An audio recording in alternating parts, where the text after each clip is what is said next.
Che fai? Sto preparando il video storia di Halloween, cosa ti serve? Oh, aspetta, perfetto, guarda cosa t'ho preso. Che diavolo è quello? È il costume di Halloween. Per una volta che facciamo la storia a tema, vestiamoci di conseguenza. Ma c'ho 40 anni. Non fa niente se c'hai 40 anni. Io quello non me lo metto. A few moments later. Oi, allora, come procede questa storia? Fai silenzio. Ma perché dico io? Perché?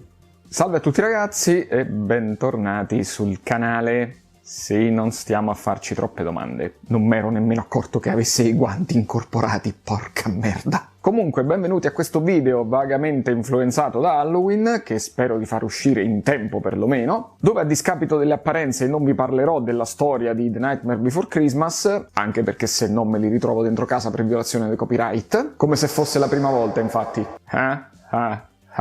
Ma bensì di un titolo che farà scendere più di una lacrimuccia ai ragazzi un pochino più attempatelli, perché sto parlando proprio di Grim Fandango, questa avventura grafica uscita nel 1998 per Windows, firmata niente po' di meno che LucasArts, lo studio che ci ha deliziato, perlomeno all'inizio, con i fenomenali Monkey Island. Questo titolo però è particolare perché cambia quasi completamente le carte in tavola rispetto a quelli che avevano sviluppato fino a quel momento i ragazzi della LucasArts. Prima di tutto per l'ambientazione, ma soprattutto anche per lo stile molto cinematografico, e in secondo luogo perché Grim Fandango è la primissima avventura grafica a non essere basata sul motore SCAM. Per lui ne crearono addirittura uno nuovo che faceva evolvere le avventure grafiche perché portava al suo interno un ambiente in 3 dimensioni, dove veniva abbandonato il comando via punta e clicca, un must delle avventure grafiche di quegli anni, per il controllo diretto del personaggio all'interno di ambienti pre-renderizzati. Ma Grim Fandango non è soltanto questo, perché è un vero e proprio capolavoro sia a livello di game design che di inventiva, che di ambientazioni e molto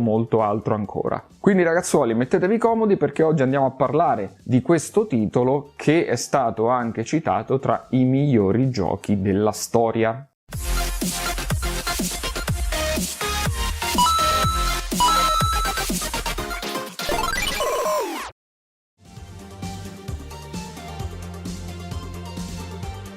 Il direttore dello sviluppo di Grim Fandango era Tim Schafer, uno sviluppatore che aveva un palmares di tutto rispetto, visto che negli anni precedenti aveva lavorato a The Secret of Monkey Island 2 delle Chuck Revenge e anche The Curse of Monkey Island del 1997. Ma il primo vero gioco dove era lui a tirare le redini fu proprio Full Throttle del 1995, che era un'avventura grafica, sempre targata LucasArts, che se vogliamo era tipo Mad Max in stile cartoon, però con le motociclette modificate, dove c'era dentro anche un po' di road rash, praticamente un capolavoro. E qui si videro da subito le potenzialità di Schaffner non soltanto come sviluppatore ma anche proprio come direttore di un progetto, tant'è che Full Throttle ebbe anche un discreto successo, è considerato comunque un titolo con delle buone vendite, e fu proprio grazie a questi risultati che gli venne concessa un'altra chance per sviluppare un titolo quasi da carta bianca. Si affidarono completamente alla sua inventiva. Ma il gioco che Schafer aveva in mente di sviluppare era molto ambizioso, partendo proprio dalla base tecnica. Fu la primissima avventura grafica della LucasArts ad utilizzare un motore completamente in 3D, abbandonando il vecchio SCAM, che era quel motore grafico che ti permetteva di creare le avventure grafiche punta e clicca, dove normalmente nella parte bassa tu hai un menu delle azioni e delle interazioni, e con il mouse puoi muovere un personaggio su di uno sfondo pre-renderizzato per farlo andare ad interagire con gli oggetti oppure con i personaggi. Mentre Grim Fandango utilizza il Grim E o Grim E, non lo so come si pronuncia in realtà, che è un motore nato apposta per lui, basato però su quello di Jedi Knight Dark Forces 2, uscito qualche tempo prima. E questo nuovo motore grafico aveva sì degli elementi in comune con lo SCUMM, ma aveva un avanzamento tecnologico praticamente sotto ogni aspetto, partendo dal personaggio che veniva comandato completamente da tastiera, quindi ti dava dei movimenti molto più sofisticati rispetto al punta e clicca. Ma l'altra particolarità era che questo motore non era scritto in C++ come lo SCUMM, ma era in Lua, e adesso io non me posso mettere qui a spiegarvi il Lua come linguaggio di programmazione. Vi dico soltanto che non è più veloce del C++ eccetera, ma ha una forma particolare, cioè è un mezzo ibrido tra un linguaggio sequenziale e un linguaggio ad oggetti, e questo lo rende più versatile anche perché è molto più semplice da utilizzare riuscire a fare le stesse cose in confronto al linguaggio C, per esempio, che invece ha delle regole più ferree e può quindi risultare più ostico. Ma in Lua, ragazzi, ci si programma anche ai giorni d'oggi. Ai tempi della PSP quasi tutti gli homebrew erano scritti in questo linguaggio e quasi tutti i minigiochi presenti su Roblox di oggi sono tutti scritti in Lua. E proprio su Fuga da Monkey Island, quando lo Scam Bar diventerà un ristorante di sushi, cambierà il proprio nome in Lua Bar, proprio a rimarcare questo passaggio. Come Monkey Island era fatta con il motore Scam, quindi Scam Bar, su Fuga da Monkey Island invece è stato utilizzato il Grim e di conseguenza Lua Bar. Ma i personaggi erano l'unica vera cosa in 3D, perché lo sfondo era un'ambientazione pre-renderizzata. Per farvela semplice, la stessa identica situazione che trovavamo nei 3 Final Fantasy per PlayStation 1. E un'altra somiglianza con i titoli della Square è proprio che di tanto in tanto il tutto veniva condito con dei full motion video tra un intermezzo e l'altro. Nonostante gli aggiornamenti tecnici, la base rimaneva comunque quella di un'avventura grafica. Il personaggio deve sempre andare in giro collezionando oggetti, risolvendo puzzle, interagendo con altri personaggi tramite risposte prefissate che tu puoi andare a scegliere quale utilizzare, ma con delle particolarità magari scomode però fichissime. Una su tutte, per esempio, il menu degli oggetti. Su Monkey Island, per esempio, lo vedevi in basso sulla sinistra, oppure lo apri come un menu in sovraimpressione, invece in Grim Fandango tutti gli oggetti sono tenuti all'interno della giacca del protagonista, quindi quando li devi andare a prendere tu vedi questa mano che mano a mano li tira fuori uno a uno finché non trovi quello che ti serve. È vero, è scomodo perché devi scorrerli sempre tutti, però è una figata assurda. Ma non è soltanto il comparto tecnico di Grim Fandango ad essere particolare, quanto la sua ambientazione. Difatti prende ispirazione da mitologia azteca, folklore messicano, stile art déco degli anni 30 e film noir per le atmosfere. E la cosa incredibile è che sono riusciti magistralmente a combinare questi 4 elementi. Lo stile art déco lo vediamo principalmente nella città iniziale, quella del primo capitolo, e per capirci è quello utilizzato per il Chrysler Building di New York, fuso molto bene in realtà però con delle raffigurazioni di mitologia azteca, perché è proprio quella su cui si basa il gioco, e si rifà proprio al mito del Mictlan, o Mictlahan come cazzottina si dice, che era la terra dell'aldilà degli aztechi, dove le anime non andavano direttamente in paradiso ma dovevano vagare per ben 4 anni attraverso tutti i livelli di questo Mictlan, che erano appunto 9, per arrivare finalmente al nono aldilà dove era presente il riposo eterno. Ed è proprio questo mito, questa terra, dove poi si andrà ad ambientare la nostra storia, per quanto cambiano i nomi, però bene o male il concetto è questo. Però Schaffer voleva dare anche un tono noir a questa opera, molto cinematografico in realtà. Tutte le varie penombre nelle stanze, ombreggiature, il fatto che fumano tutti quanti come dannati, erano tutti aspetti che si vedevano nei film degli anni 30 e 40, e ce ne fu uno in particolare che ispirò moltissimo Grim Fandango, ovvero Casablanca. Addirittura c'è un intero capitolo dove, guarda caso, il nostro protagonista è a capo di un locale proprio così come era su quel film. E il cattivo di turno, Hector Le Mans, è proprio basato come character design sul cattivo di Casablanca, ovvero il signor Ferrari. Ma in tutto questo, come andiamo a rappresentare le anime, questi non morti? Andiamo a rompere gli zebedei al folklore messicano, perché tiriamo fuori anche i Calaca. sono quei pupazzetti caratteristici messicani che vengono fuori appunto nel giorno dei morti durante le feste di Halloween e che rappresentano questi non morti, ma non in forma cattiva, in forma più allegorica, tant'è che molto spesso hanno anche degli strumenti e stanno sempre a danzare. Per questo Schaffer ha deciso appunto di ambientare tutto quanto nell'aldilà, ma in perfetto stile LucasArts, dove conta moltissimo anche la comicità, la demenzialità. Ha deciso di utilizzare queste figure per rendere il tutto un po' più leggero, e il motivo perché il titolo è proprio Grim Fandango è una conseguenza un po' di tutte queste scelte, perché Grim viene da Grim Reaper, che sarebbe il tristo mietetore, ovvero la morte, mentre il Fandango è uno stile musicale spagnolo, quindi letteralmente è come se fosse una cupa danza Grim Fandango, ma poi vedremo che all'interno del gioco ha un senso più preciso. E riprendendo sempre il folklore messicano, i morti venivano seppelliti con 2 sacche d'oro, addirittura una nascosta, perché se gli spiriti dell'oltretomba gli avessero rubato la prima, a lui rimarrebbe ancora quell'altra nascosta. E proprio con questo incipit, il fatto che possano esserci le rapine, la malvivenza anche nell'aldilà, Schaffer ha creato la sua trama per Grim Fandango, ambientandolo nella terra dei morti, dove le anime appena morte dovevano percorrere questo viaggio di 4 anni per arrivare al nono aldilà, ma se si erano comportate bene in vita potevano sfruttare dei vantaggi per raggiungerlo prima, tramite il Dipartimento della Morte. Ed erano proprio gli agenti di questo dipartimento a vestirsi da Grim Reaper e andare sul mondo dei vivi per reclamare le anime quando era la loro ora. E in base a come queste anime si erano comportate in vita, gli agenti potevano proporre loro dei pacchetti per arrivare prima al nono aldilà. Ce n'erano vari tipi, il più veloce e più ambito di tutti era il famoso treno numero 9, che anziché impiegare 4 anni, impiegava soltanto 4 minuti ad arrivare a destinazione. Ma questo onore era concesso soltanto alle anime purissime, quelle che in vita erano state quasi impeccabili. Le anime che invece non riuscivano ad accedere a questi mezzi veloci, iniziando il loro cammino, dopo un po' di tempo cominciavano a scoraggiarsi, anzi quasi a pensare che questo nono aldilà non esisteva affatto. Quindi rinunciavano e rimanevano in questo ottavo aldilà, dove sono presenti appunto delle città, dove ci sono i lavori eccetera, come se dovessero rifarsi una nuova vita. E la cosa particolare è che anche in questo mondo un'anima può morire tramite germogliatore, si chiama in italiano, in inglese mi sembra che fosse sprautilla, che è una pistola che una volta che ti ha colpito fa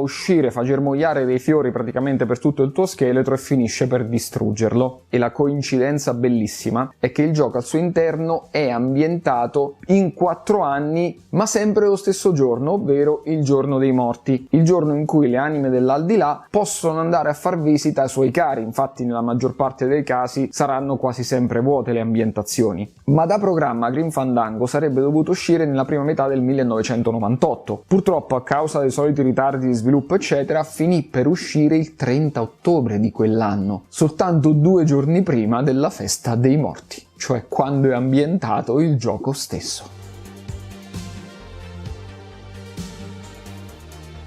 Ma parliamo finalmente della trama di questo gioco. Ci troviamo nei panni di Manuel Calavera, detto da tutti Manny, che è appunto un agente di viaggio all'interno del Dipartimento della Morte e che purtroppo sta passando un brutto periodo perché deve riuscire a saldare un suo debito per poter accedere al nono aldilà, ma non ci riuscirà mai finché continueranno ad arrivargli delle anime che in vita non sono state così buone e alle quali quindi non riesce a dare questi pacchetti di lusso. Nella maggior parte dei casi riesce a malapena ad indicare loro la via per intraprendere il lungo viaggio di 4 anni. E tutto questo capita però perché le anime migliori vanno sempre a finire al suo rivale all'interno dell'agenzia, ovvero Domino Harley, che non perde occasione per sfotterlo a più riprese, viste le sue migliori vendite, il quale non manca però anche di mettergli i bastoni tra le ruote al nostro povero Manny, come per esempio durante un avvelenamento di massa dove tutti gli agenti erano stati richiamati per andare a mietere le anime, in modo da poter trovare qualche anima buona alla quale affibbiare i biglietti da sto maledettissimo treno numero 9. Domino manda a casa l'autista di Manny facendolo ritardare, e una volta arrivato sul luogo erano rimaste appunto le anime meno meritevoli, e quindi solita storia, pacchetto scrauso e lui non ci guadagna nulla. Stanco di questa situazione, un giorno Manny decide di porchettare un po' questa cosa e di soffiare un cliente destinato proprio a Domino, tale Mercedes Colomar, detta Meci, un'anima che aveva vissuto una vita perfetta, sempre retta, mai commesso nessun tipo di peccato, per la quale doveva essere presente un ticket per sto dannatissimo numero 9. Ma Manny, controllando nel computer, invece nota che anche per lei non c'è nulla. Un'anima così pia deve comunque farsi il suo cammino lungo 4 anni. Incredulo da questa situazione, Manny decide di andarne a parlare con il suo capo, che di tutta risposta lo insulta perché gli dice sei un incompetente, perché se non sei riuscito a trovare un biglietto del treno per un'anima del genere è solo colpa tua, ma oltre al danno la beffa perché in tutto questo Meci scappa e quindi non hanno nemmeno modo di sistemare la situazione. E tutto questo si traduce in un licenziamento in tronco del nostro Manny, che viene rinchiuso e minacciato anche di essere germogliato. Durante la sua prigionia però Manny viene salvato da Salvador Limones, un ex agente del Dipartimento di Morte che però era diventato un ribelle e adesso era a capo dell'Alleanza delle Anime Perdute. Alleanza se fa per di, perché all'inizio erano soltanto in 2,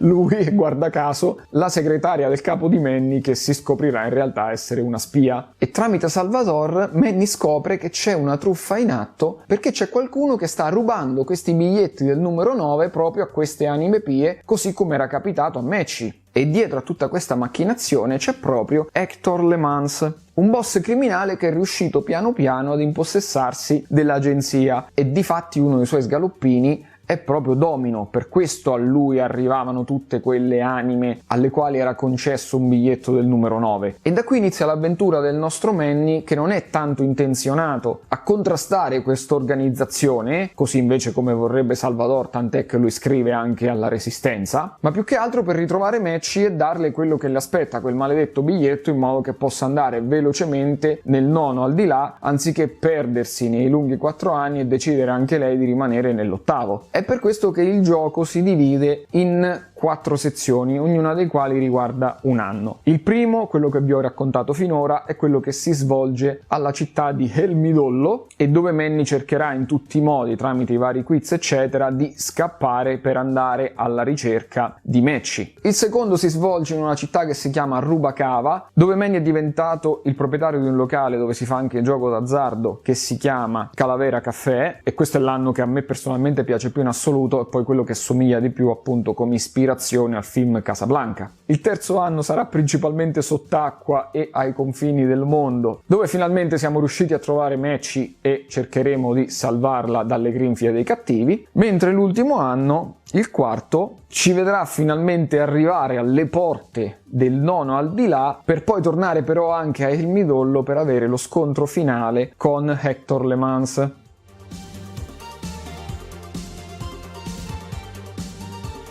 Durante questo viaggio Calavera incontrerà tantissimi personaggi, tra amici e nemici vari, ma la cosa bella, e da sempre punto di forza della LucasArts, è la caratterizzazione che sono riusciti a dare ad ogni personaggio. Partendo proprio da Mercedes, lei si vede che in vita è stata un'anima buona e quindi è anche abbastanza ingenua, nonostante riesca anche a fare spesso delle battutine sarcastiche quando ci sono i siparietti con Manny. Però durante l'evolversi della storia viene tradita più volte e quindi alla fine cambia carattere e diventa più cinica, più sospettosa. Lo stesso Manny impiegherà non poco tempo a farle capire che lui è uno dei pochi dalla sua parte. I cattivi sono sì un po' stereotipati, però entro i limiti. Domino Harley, il collega avversario di Manny che lavorava all'agenzia, a vederlo così dite ok, è il classico sborone che ti guarda dall'alto verso il basso. Come base sì, ma anche lui a livello caratteriale ha delle particolarità, cioè sfotte Manny con quella freddezza e quel piccante che abbiamo già visto in passato su Monkey Island, per esempio quando fate i duelli di spada, che dovete insultarvi e rispondervi a parolacce. E il peccato è che forse quello che ha un po' meno carattere rispetto agli altri è proprio Hector Le Mans, l'antagonista finale, perché è il classico cattivo che muove un po' le redini sempre da dietro e poi te lo ritrovi come boss finale alla fine. Cioè tu praticamente nel gioco lo vedi all'inizio, c'è come figura in background nella parte centrale centrale del gioco e poi te lo ritrovi invece come ostacolo finale nell'ultimo capitolo. Poi ci sono però dei personaggi che, se vogliamo, secondari, che arricchiscono comunque il gioco, tipo Salvador Limones, il leader della Resistenza, che è il classico eroe dal cuore ribelle, che però appunto arriva a chiamare Resistenza un'organizzazione di 2 persone e che come prima missione vi chiede di trovargli 2 uova di piccione in modo da poter creare una rete di messaggistica. Simpatizzate subito per un tizio del genere, perché dite: ma questo è uno scappato di casa dai buoni ideali. Oppure Olivia Ofrenda, che questa è una bastarda maledetta, non è proprio alla lettera, ma è abbastanza simile a una Fujiko di Lupin, cioè sfrutta le sue doti sempre per il tornaconto personale e non si fa mai problemi tra doppio gioco e tradimento. E poi invece ci sono quelli che sono volutamente scritti strani, tipo Lupe, che è la guardarobiera del locale di Manny nel secondo capitolo, che è una pazzoide totale, è la classica iperattiva super energetica che si è creata un metodo tutto suo per organizzare i cappotti, tant'è che ci stanno pure degli enigmi là dentro che ne uscirete matti, che non s'azzitta un attimo, tant'è che in un punto del gioco dicono a Manny: guarda, io non vengo al tuo locale perché c'è Lupe, se potessi la strozzerei, e Manny gli risponde: ci ho provato,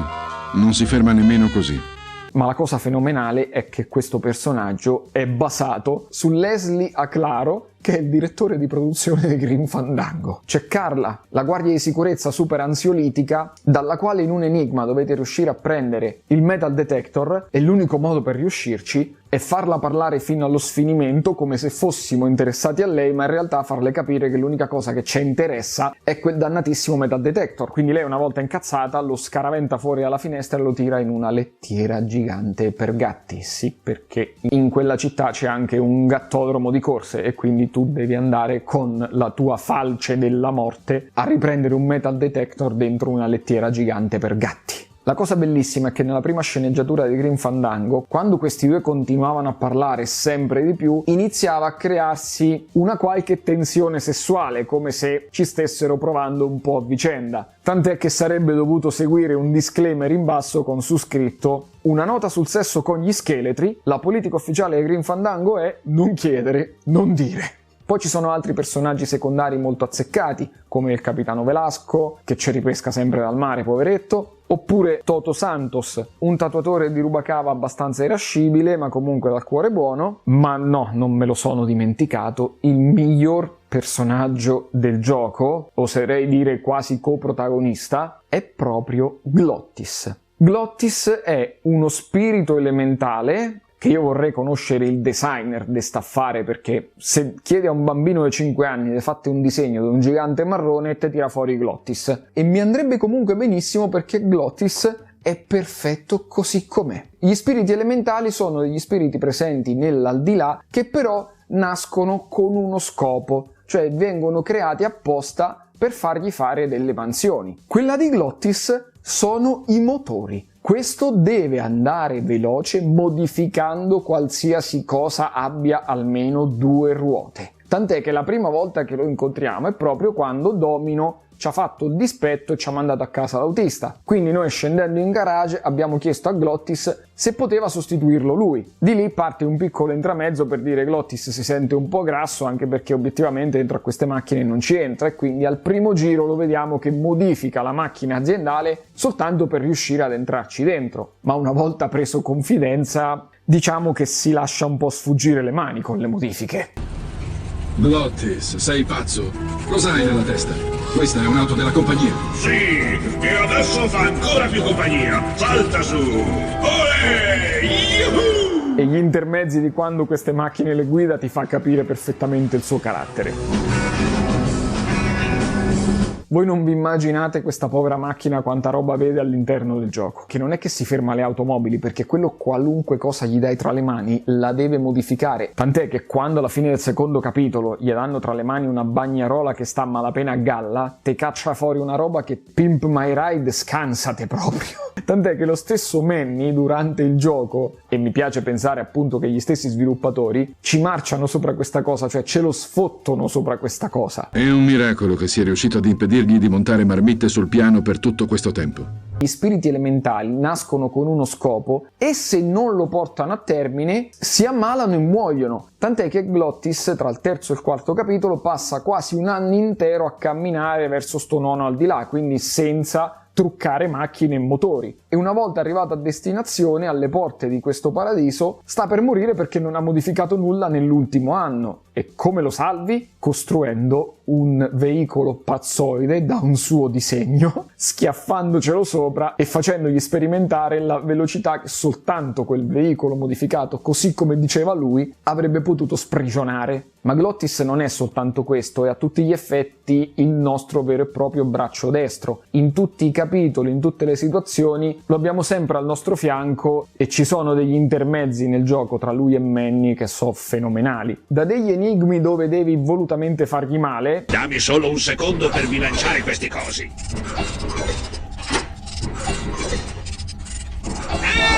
Ehi! Manny! Cosa stai facendo?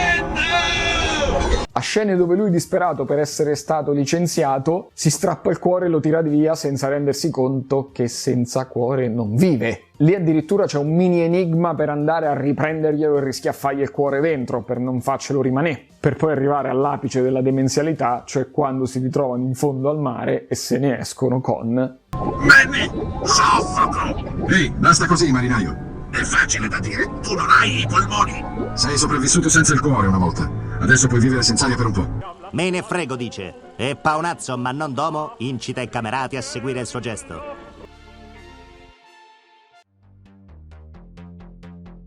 Come in tutte le avventure grafiche che si rispettino, anche all'interno di Grim Fandango ci sono un botto di enigmi e come da tradizione LucasArts sappiamo già che alcuni di questi enigmi sono dannatamente difficili da risolvere. Ok, qui eravamo più o meno nel 98, un minimo di internet c'era, però non era improbabile trovarsi in situazioni di stallo di tanto in tanto, anzi dovevi farti aiutare dagli altri, chi ci aveva già giocato, eccetera. All'interno di Grim Fandango ci sono circa 24 enigmi, che voi direte ok, ma sembrano pochi. No, perché la particolarità di Grim Fandango è che la maggior parte di questi enigmi sono giganteschi. Devi intrecciare 1 miliardo di cose che a volte non fai nemmeno nello stesso ordine per riuscire a risolverli. Ovviamente non ve li spoilerò tutti quanti per chi vorrà ancora giocarci, soprattutto alla remastered, però 2 o 3 ve li devo dire per forza, quindi se non volete sapere la soluzione saltate al prossimo capitolo. Uno dei primi per esempio è proprio all'inizio della storia, cioè quando tu devi andare a soffiare il cliente a domino perché i tuoi fanno schifo. Prima di tutto devi capire come si mandano le comunicazioni all'interno del Dipartimento della Morte, tramite messaggi su delle bottiglie all'interno dei tubi a pressione. Poi devi andare nell'ufficio di Domino e vedere che lui ha il tubo rosso, quindi scendere nella sala server, che non è altro che il punto di smistamento di questi messaggi, e vedere dove va a finire sto cazzottino del tubo rosso. Però tu dentro la sala di server non ci puoi entrare, quindi cosa devi fare? Devi crashare il sistema per far sì che vada qualcuno degli addetti là dentro a sistemarlo in modo che tu ti possa infiltrare. Come crashi un sistema dei tubi con dell'aria compressa dentro? Devi scendere in strada, andare da un clown che te fa i palloncini, chiedergli 2 vermi, che praticamente sono 2 palloncini sgonfi, tornare all'interno del dipartimento, riempire questi palloncini con la stessa schiuma a reazione con cui tu di solito riempi le bare per farle arrivare poi al nono al di là. Riempi un palloncino con una, riempi un palloncino con altra, li infili tutte e 2 all'interno del tuo tubo, questi quando arrivano alla sala server fanno scoppiare tutto quanto e bloccano le comunicazioni. E tutto questo soltanto per accedere alla sala server, perché adesso là dentro c'è uno spirito elementale che non te vuole far passare. Senza farti vedere giri il chiavistello della porta in modo che una volta che lui avrà finito le riparazioni e andrà per chiudere la porta non si accorgerà che in realtà rimane aperta. A questo punto tu puoi entrare, ma devi riuscire a fermare il messaggio che arriva con un mazzo di carte che già avevi preso dal tuo ufficio. Il problema è che la carta, se la infili, fa troppa pressione. Allora cosa fai, cosa non fai? Devi ricordarti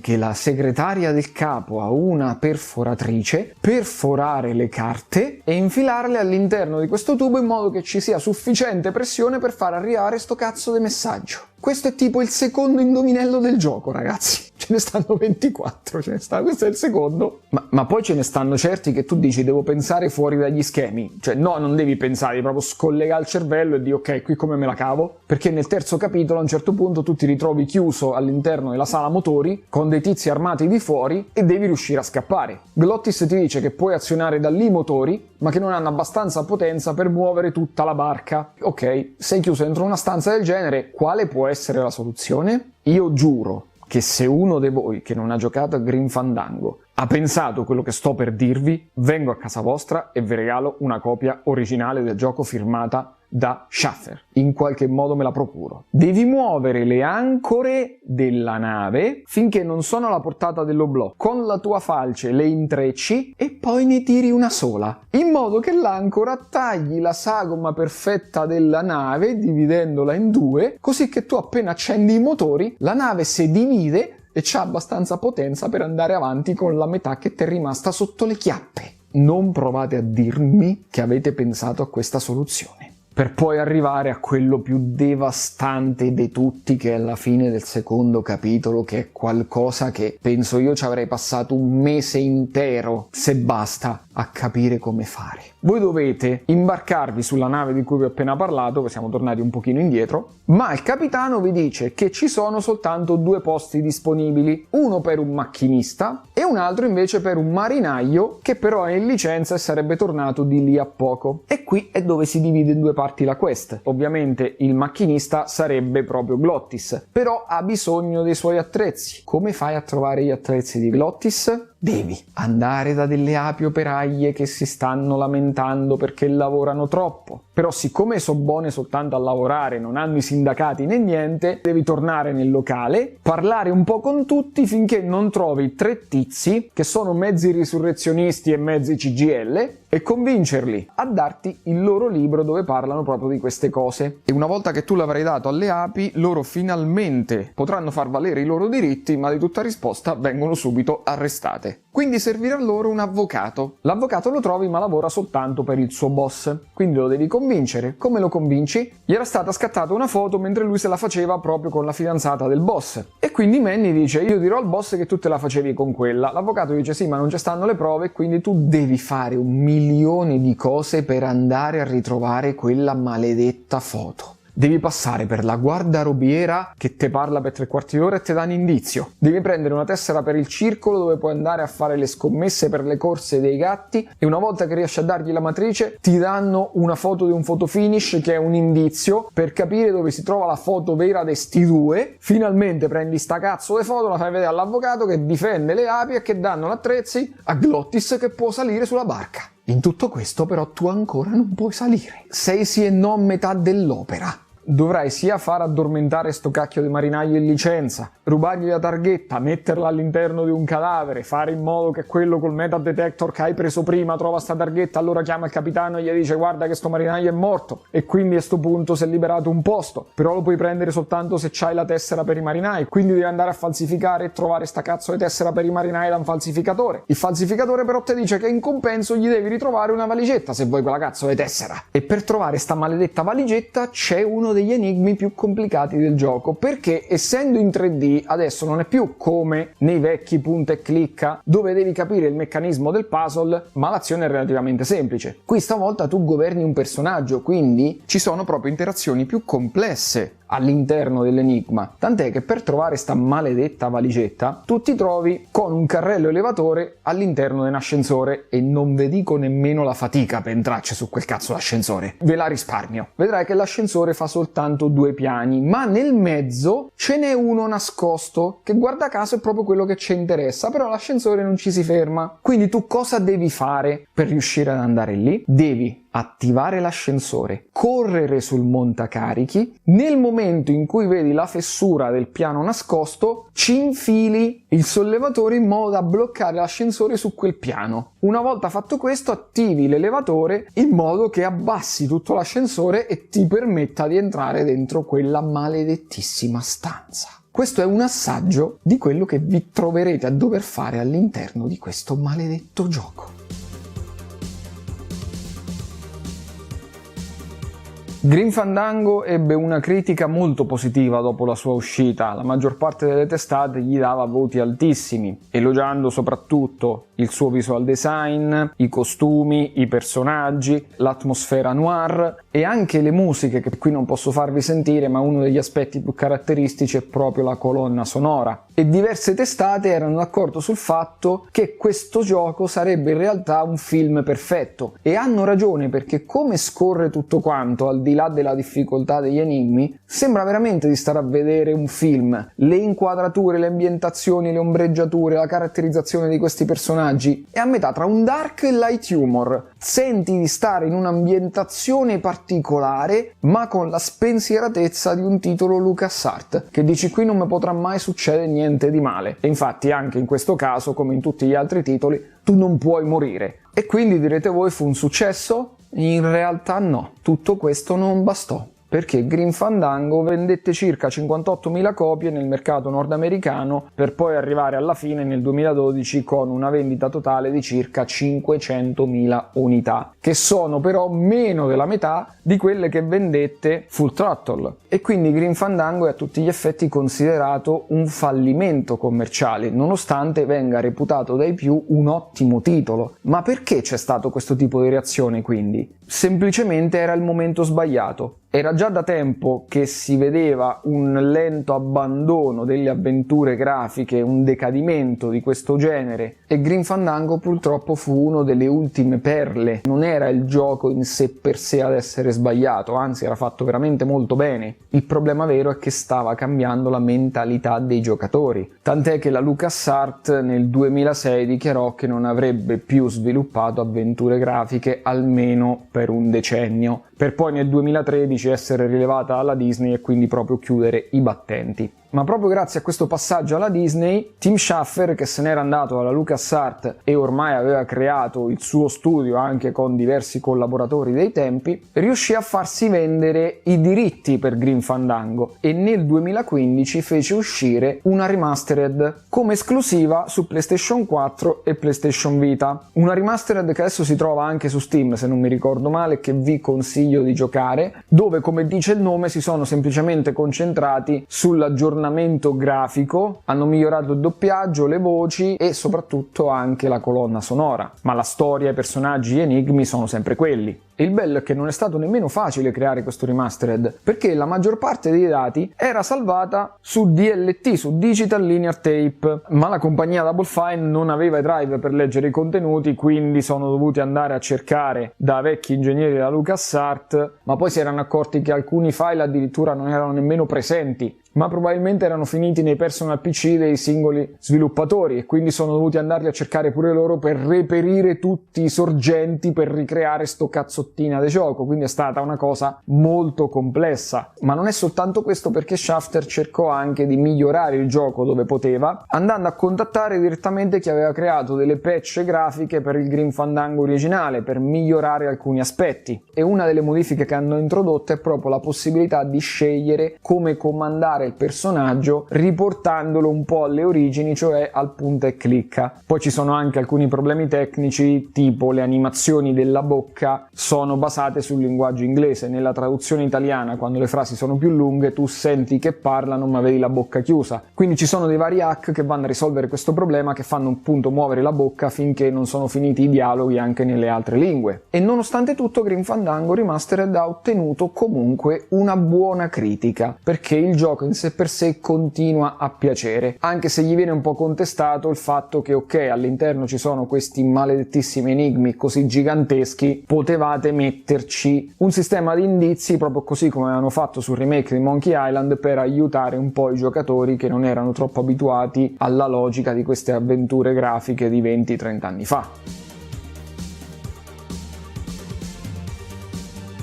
E siamo finalmente arrivati alla fine. Cosa dovrei dirvi di più di questo Grim Fandango, a parte il fatto che è uno dei titoli che sicuramente dovete giocare prima di morire? non ve la sto tirando per rimanere in tema, è un modo di dire, perché è talmente tanto particolare, talmente tanto immersivo che è un'esperienza quasi da fare, e io che l'ho ripreso poco tempo fa perché non lo giocai nel 98, vi assicuro che non riuscivo a scollarmi da davanti lo schermo, perché è un mix perfetto tra ambientazione, personaggi, storia e coinvolgimento, se vogliamo. Non è il classico gioco che dici ok, l'ho finito, amen. No, tu dici porca puttana, gliel'ho fatta a dare una mano a Manny. È quella l'impressione che ti dà, è quella la voglia che ti viene fuori giocando a Grim Fandango. Ti affezioni così tanto al gioco che anche se devi perdere una settimana per uscire da un cacchio di enigma, tu comunque ti metti lì e ci provi finché non ci riesci, non ti viene da lasciar perdere. E sono pochi i giochi che mi hanno dato questo tipo di esperienza. Grim Fandango, con il suo carattere cupo,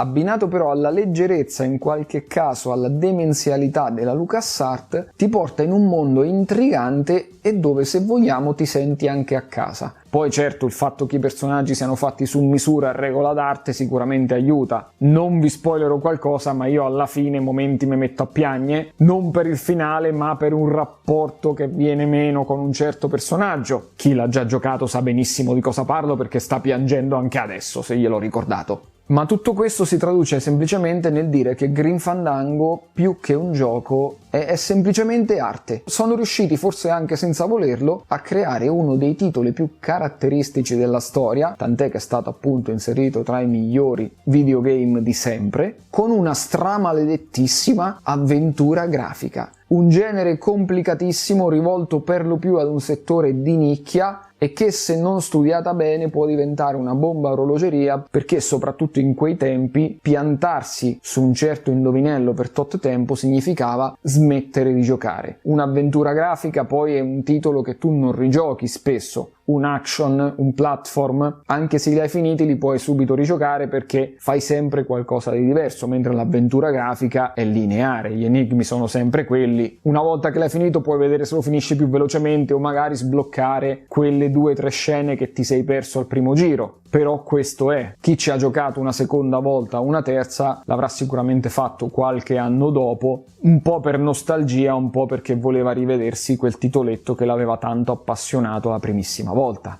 Non in molti lo conoscono, ma in realtà esiste anche un fan-made di Grim Fandango che si chiama The Bounty Hunter, uscito nel 2015, che vede un altro protagonista che però intreccerà la sua storia proprio con quella di Manny. È un gioco incompleto, ci sono moltissimi limiti grafici, ma questo perché è stato sviluppato da un'unica persona. È un'opera incompleta, per carità, però è bello vedere che ci sono appassionati che addirittura sono arrivati a sviluppare un titolo sull'universo di Grim Fandango. E quello che ovviamente vi state chiedendo tutti quanti è: ma hanno fatto una remastered, ma ci sarà mai un Grim Fandango 2? A questa domanda ha risposto direttamente Schaffer a un'intervista di qualche anno fa e ha detto che lui sarebbe stracontento di creare un Grim Fandango 2, anche se visto il finale del primo sarebbe difficile riprendere Manny come protagonista, quindi in caso valuterebbe la possibilità di crearne uno nuovo. Ma Schaffer ha ammesso di essere rimasto impressionato da titoli come GTA 5 e proprio per questo motivo, se mai un giorno deciderà di sviluppare un Grim Fandango 2, vorrà farlo creando però una specie di GTA sempre a tema Grim Fandango all'interno della città di El Midollo. Queste purtroppo sono le sue dichiarazioni del 2014. Non so se ci sarà mai a questo punto la possibilità di vedere un secondo capitolo. Noi appassionati sicuramente un briciolo di speranza lo terremo sempre con noi nel cuore. Bene ragazzuoli, per questo video è tutto, vado a levarmi sta trappola che non ho la minima idea di come me la sfilo, perché c'ho tipo la zip che arriva qui, devo farla arrivare qua e sto da solo, quindi non vorrei uscire vestito così, anche perché mi servono le mani. Spero vi sia piaciuta questa storia di Halloween, sperando che riesco a farlo uscire in tempo, e ci vediamo alla prossima. Ciao ciao!